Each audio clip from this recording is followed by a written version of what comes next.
காய்ச்சி குலோப் ஜாமுன் மிக்ஸ் செஞ்சுக்கலாம். கொஞ்சம் உப்பு போட்டுக்கணும் லைட்டாக, கொஞ்சமாக நெய் ஆட் பண்ணிக்கோங்க.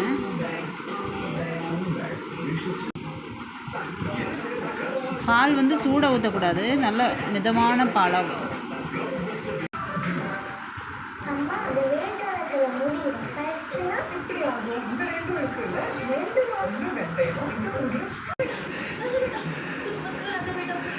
இந்த மாதிரி சாஃப்டாக பிசைஞ்சிட்டு பால்ஸ் போட்டு வச்சுக்கலாம். சின்ன சின்னதாக உருண்டை பண்ணிக்கலாம்.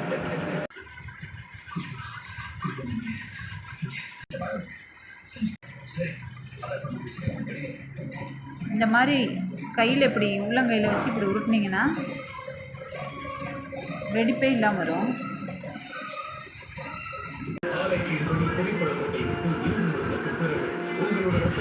பாருங்க, விரிசலே இல்லாமல் இந்த பால் உருட்டியாச்சு.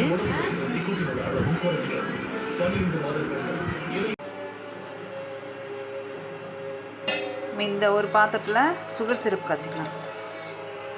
கொஞ்சமாக ஏலக்காய் பிச்சு போட்டிருக்கேன்.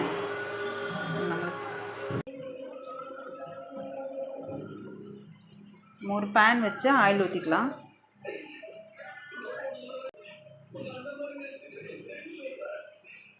இந்த பால்ஸ் வந்து மூழ்கிற அளவுக்கு ஆயில் ஊற்றினீங்கன்னா போதும். மிதமான சூடு இருக்கணும், ரொம்ப ஹீட் இருக்கக்கூடாது. ஒவ்வொரு பால்ஸாக போட்டு மிதமான சூடு இருந்தால் போதும்.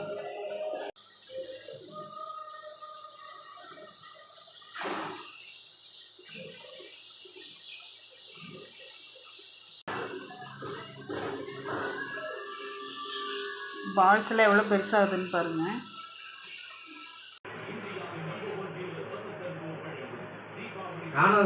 மாதிரி நல்லா சூடு ஆற விட்டு ஜீராவில் போட்டுக்கலாம்.